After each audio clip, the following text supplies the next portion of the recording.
এর আগের পর্বে আপনারা দেখেছেন গত ৭ই মার্চ আমি ব্যাঙ্গালোর থেকে বেরিয়ে গেছিলাম পায়ানা কার মিউজিয়ামে। সেখানে ছিল ১০০-এরও বেশি vintage cars, antique weighing scales, brass gramophone, পুরনো স্কুটার আর কিছু রেয়ার ওয়েপনের একটা অ্যাবসলিউটলি দারুণ কালেকশন।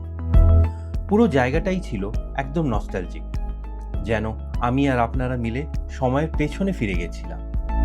আর সেই নস্টালজিক জার্নি সেরে এখন আমি যাচ্ছি আরেকটা হিস্টোরিক্যাল ডেস্টিনেশনে, একটা মন্দির যে হয়সালা আর্কিটেকচারের একটি অদ্ভুত নিদর্শন, চেনাকেশ্বরা টেম্পল, সোমনাথপুরা। এই জায়গাটা ম্যাসুর থেকে প্রায় ৩৫ কিলোমিটার আর ব্যাঙ্গালোর থেকে প্রায় ১৩৬ কিলোমিটার দূরে। আর এটার একটা নামও আছে, কর্ণাটকার লুকোনো আর্কিটেকচারাল জেম। তো চলুন একটু ঘুরে দেখি এই প্রাচীন মন্দিরের অপূর্ব শিল্পকলা আর তার ইতিহাসের গল্প।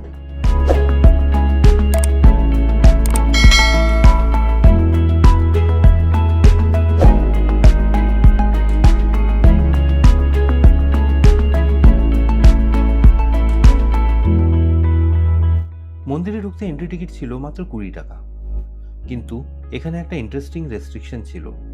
কোনো রকম ট্রাইপড, গিম্বল বা সেলফি স্টিক ইউজ করা যাবে না। আপনি শুধু মোবাইল দিয়ে ছবি বা ছোট ভিডিও তুলতে পারেন, তাও আবার কোনো রকম হোল্ডার ছাড়া। কিন্তু ইন্টারেস্টিং ব্যাপার হলো এই নিয়মটা কোথাও ক্লিয়ারলি মেনশন করা ছিল না, না কোনো বোর্ডে, না কোনো লিখিত নোটিশে। তাই যদি আপনি এখানে আসেন, আগের থেকেই এটা মাথায় রেখে আসবেন।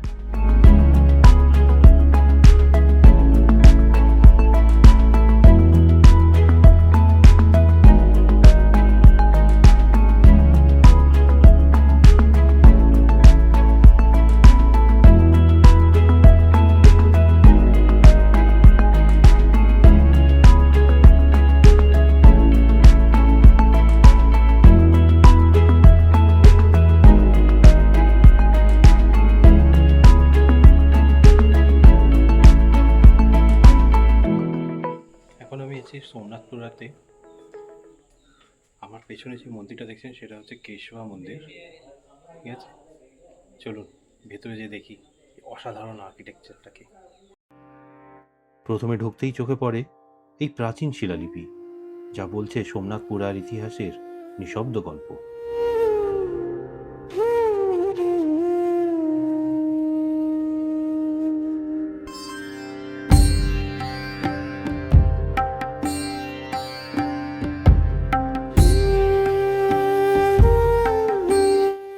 ভেতরে ঢুকলে চোখে পড়ে দুই দিকে এই লম্বা করিডোর, চারদিক থেকে মন্দিরকে ঘিরে রেখেছে একটা পিলার্ড কোর্টইয়ার্ড, যেন মন্দিরকে নিজের জন্য একটা আলাদা শহর বসিয়েছে। এই করিডোরের দুই পাশে আছে ছোট ছোট সিঁড়ি, ৬৪টা সিঁড়ি। সবেই আগে ছিল দেবদেবীর মূর্তি, কিন্তু ইতিহাসের নানা আক্রমণ আর কালের সাথে অনেকগুলো নষ্ট হয়ে গেছে। কিছু কিছু মূর্তি ভেঙে গেছে, কিছু একদমই নেই। দেখলে একটু কষ্ট লাগে, কিন্তু সেই ভাঙা মূর্তিগুলো যেন নিজের গল্প বলছে। এই করিডোর ধরে হাঁটলে মনে হয় যেন সময়ের ভেতর দিয়ে হেঁটে যাচ্ছি। এক পাশে প্রাচীন পাথরের দেয়াল, অন্য পাশে খোলা নীল আকাশ, সাথে একটা শান্ত ঠান্ডা হাওয়া। পুরো অ্যাটমসফিয়ারটাই অন্যরকম। আর সব থেকে সুন্দর ব্যাপারটা কি জানেন? এই পুরো করিডোর থেকে মেন মন্দিরের ৩ শিখরে যে দৃশ্য পাওয়া যায়, সেটা ক্যামেরাতে না ঢুকলে বিশ্বাসই হয় না।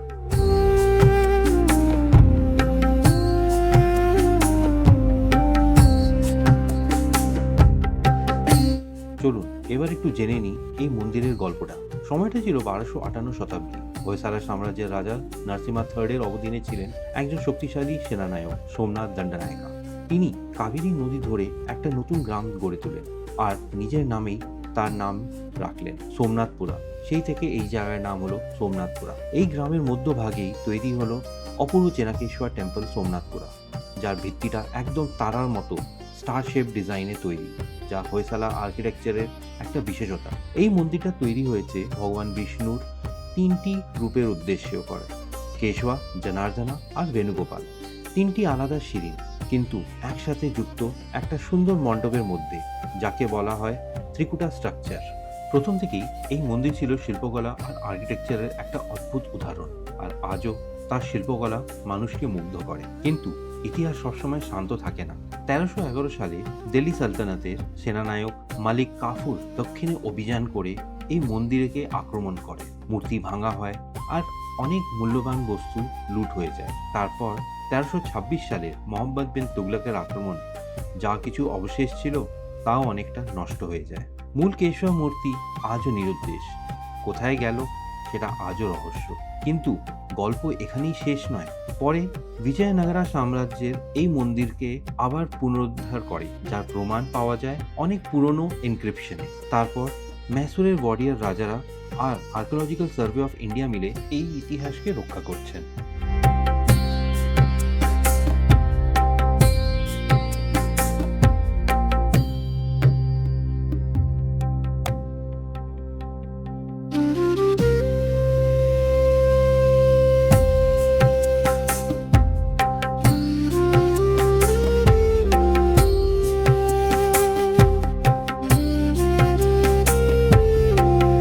মন্দিরের ভেতরে ঢুকতেই প্রথমে যে জিনিসটা চোখে পড়ে সেটা হলো এখানকার পিলারগুলো। এই পিলারগুলো পাথর দিয়ে তৈরি আর খুব স্মুথ ফিনিশ। এর জন্য অনেক সময় এটা দেখে মনে হয় যেন মেশিন দিয়ে তৈরি করা হয়েছে, কিন্তু এই সবগুলো হাত দিয়ে তৈরি। প্রত্যেকটা পিলারে আলাদা আলাদা ডিজাইন দেখা যায়। কোথাও ডান্সের মূর্তি, কোথাও দেবদেবী, আবার কোথাও শুধু ডেকোরেটিভ প্যাটার্ন। এবার যদি আমরা ওপরে সিলিংয়ের দিকে তাকাই তাহলে দেখা যাবে খুব সুন্দর ডিজাইন করা আছে।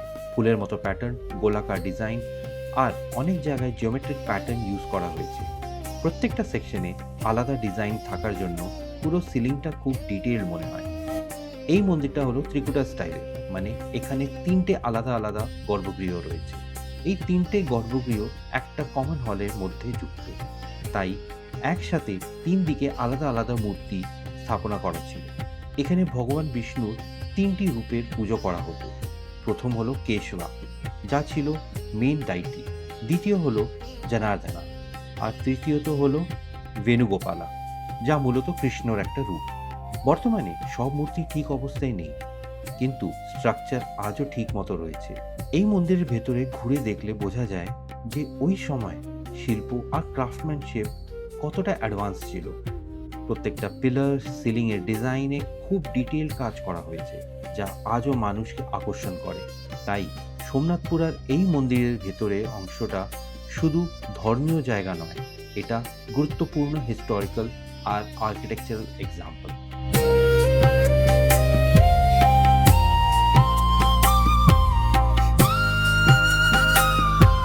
এটাই হলো কেশবা মূর্তি, ভগবান বিষ্ণুর দিব্য রূপ, যার হাতে শঙ্খ, চক্র, গদা আর পদ্ম ধরে থাকেন।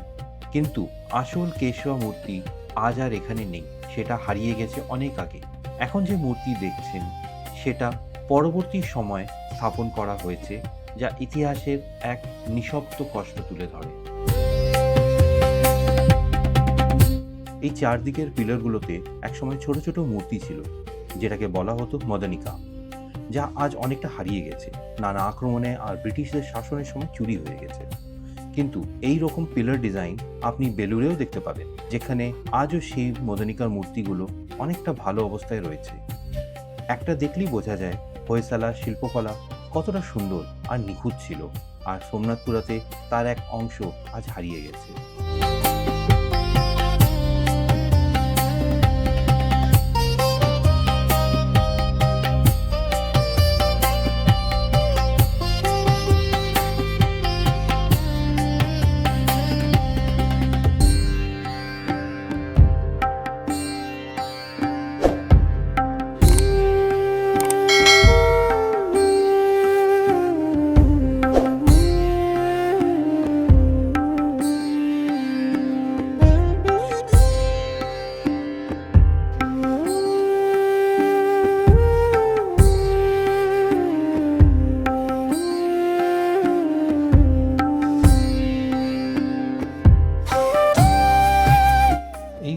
জনার্দনা, ভগবান বিষ্ণুর এক রূপ, যার হাতে শঙ্খ, চক্র, গদা আর পদ্ম ধরে।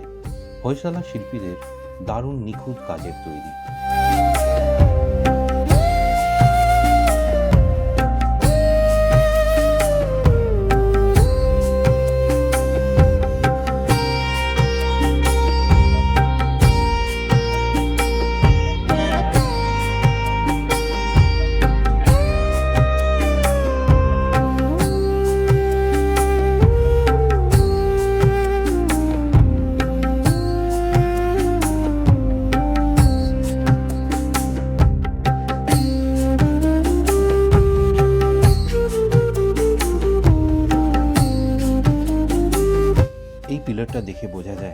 হোয়সালার শিল্পীরা কতটা নিপুণ ছিলেন। গোলাকার ডিজাইন আর লেয়ারের মতো প্যাটার্নগুলো পুরোটাই পাথর দিয়ে তৈরি, কিন্তু দেখতে অলমোস্ট মেটালের মতো লাগে। এত স্মুথ ফিনিশ আর সিমেট্রি মেনটেন করা ওই সময় ছিল অবাক করা ব্যাপার। হাতে তৈরি হয়েও এই পিলারগুলো একদম পারফেক্ট লাগছে।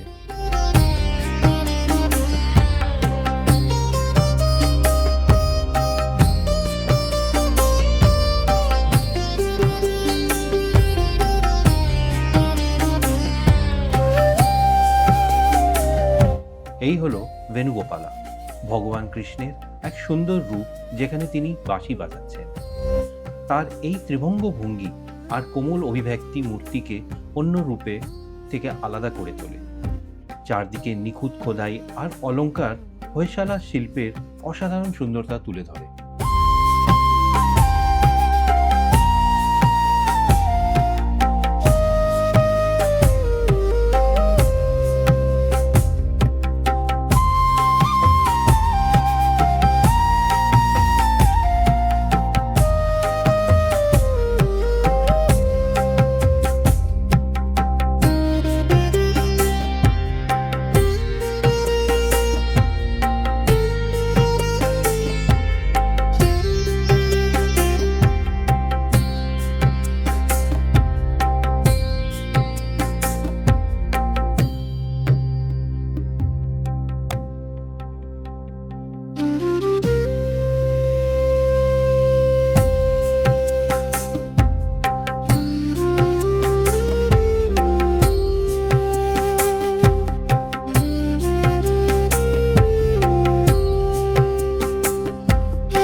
মেন মন্দিরের বাইরে এই দারুণ মূর্তিটা চোখে পড়ে। দারুণ নিখুঁত খোদাই আর অলংকারে ভরা। এটা শুধু একটা মূর্তি নয়, হোয়সালা শিল্পের সৌন্দর্যর আর ইতিহাসের এক জীবন্ত উদাহরণ। এবার যদি পুরো মন্দিরের বাইরে ঘুরে দেখেন, তাহলে প্রথমেই চোখে পড়বে এর ইউনিক স্টার শেপ ডিজাইন। এই তারা মতো বেসটাকে বলে জগতি, যা শুধু ডিজাইনের জন্য নয়, পুরো স্ট্রাকচারকে একটা রিদমিক প্যাটার্নে তুলে ধরে। এই স্টার শেপের জন্যই মন্দিরের দেওয়ালগুলো স্ট্রেট নয়, বারবার ভাঙা আর ঘুরে যাওয়ার প্রজেকশন ক্রিয়েট করে, যা শিল্পকে আরো বেশি জায়গা দিয়েছে।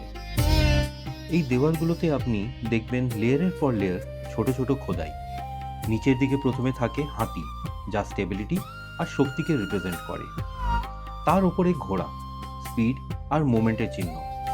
তার পাশে সিংহ, পাওয়ার আর রাজত্বর প্রতীক। এরকমভাবেই প্রতিটা লেয়ারের একটা মানে আছে, যা মিলে একটা পুরো গল্প তৈরি করে। তার ঠিক ওপরের প্যানেলগুলোতে আপনি দেখতে পাবেন রামায়ণ, মহাভারত আর পুরাণের অনেক গল্প। প্রতি ছোট ছোট মূর্তি একটা দৃশ্য তুলে ধরে, যুদ্ধ, নৃত্য, রাজদরবার, দেব দেবীর বিভিন্ন রূপ। এটা মনে হয় যেন পাথরের মধ্যে পুরো একটা গল্পের বই লেখা।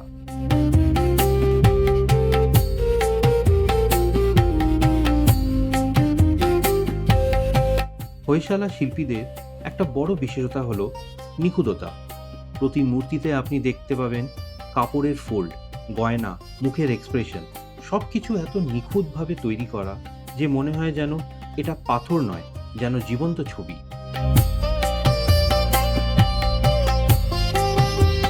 আরও একটা ইন্টারেস্টিং জিনিস হলো ব্র্যাকেট ফিগারগুলো, যেগুলো মন্দিরের ওপরের অংশে দেখতে পাবেন। এদেরকে বলে মদনিকা। এদের ভঙ্গি, নৃত্য আর ভাবনা প্রতিটাই অ্যাস্থেটিক বিউটিকে রিপ্রেজেন্ট করে।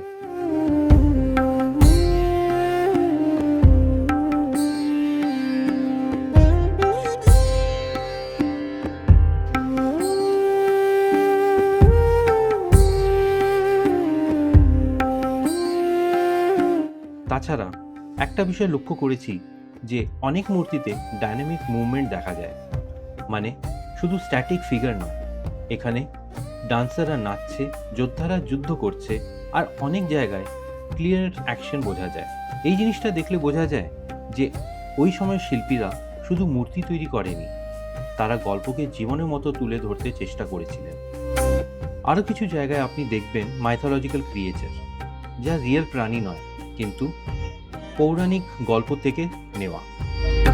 এইগুলোকে ইউজ করা হতো সিম্বলিক প্রোটেকশন বা ডেকোরেটিভ এলিমেন্টের হিসাবে। মন্দিরের দেওয়ালে যে হরিজেন্টাল ব্যান্ডগুলো রয়েছে সেইগুলো শুধু ডেকোরেশন নয়, এইগুলো একটা ন্যারেটিভ ফ্লো মেনটেন করে, যেখানে একটা গল্প থেকে আরেকটা গল্পতে ট্রানজিশন হয়। যদি আপনি একদিকের থেকে পুরো মন্দির ঘুরে দেখেন তাহলে মনে হবে যেন একটা কন্টিনিউয়াস স্টোরি দেখছেন। আরও একটা বিষয় হলো ডিটেলিংয়ের কনসিস্টেন্সি। ছোট থেকে ছোট জায়গাতেও একই রকম মনোযোগ দিয়ে কাজ করা হয়েছে, কোনো জায়গা ফাঁকা বা সিম্পল রেখে দেয়নি। এই ধরনের কাজ করতে গেলে অনেক সময় অনেক দক্ষ শিল্পীর দরকার হয়, যা থেকে বোঝা যায় যে এই মন্দির তৈরি করতে বিশেষ চেষ্টা আর পরিকল্পনার মাধ্যমে তৈরি হয়েছিল।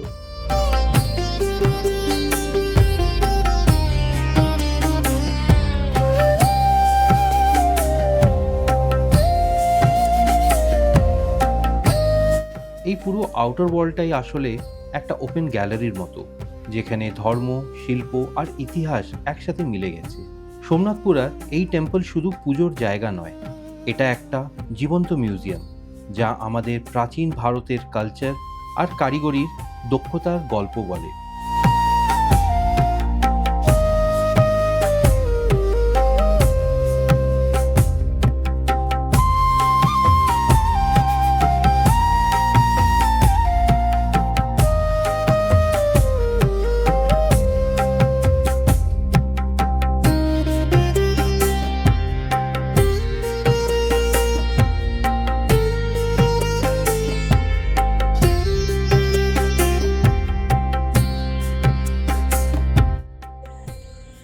আর ভেতরে যে মূর্তিগুলো ছিল সেগুলো নাচ কোথায়?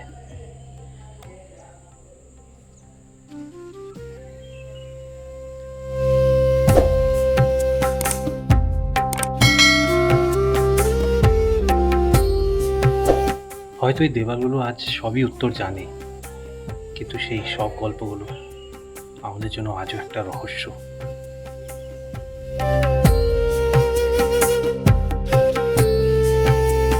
কিন্তু কিছু প্রশ্ন আরো রয়ে যায়, এই সব কিছু কিভাবে তৈরি হলো? এই পাথরের মধ্যে এত নিখুঁত বিস্তারিত তথ্য, এটা কি শুধু হাতের কাজ, নাকি এর পেছনে ছিল কোনো হারিয়ে যাওয়া পদ্ধতি? হোয়সালা শিল্পীরা কি এমন কোনো পদ্ধতি জানতো যেটা আজ আমরা জানি না? এখন যে মূর্তিগুলো দেখছি তার মধ্যে অনেকগুলো আসল নয়, কিছু হারিয়ে গেছে, কিছু নষ্ট হয়ে গেছে। তাহলে আসল মূর্তিগুলো কোথায় গেল, কে নিয়ে গেল, আর কেন?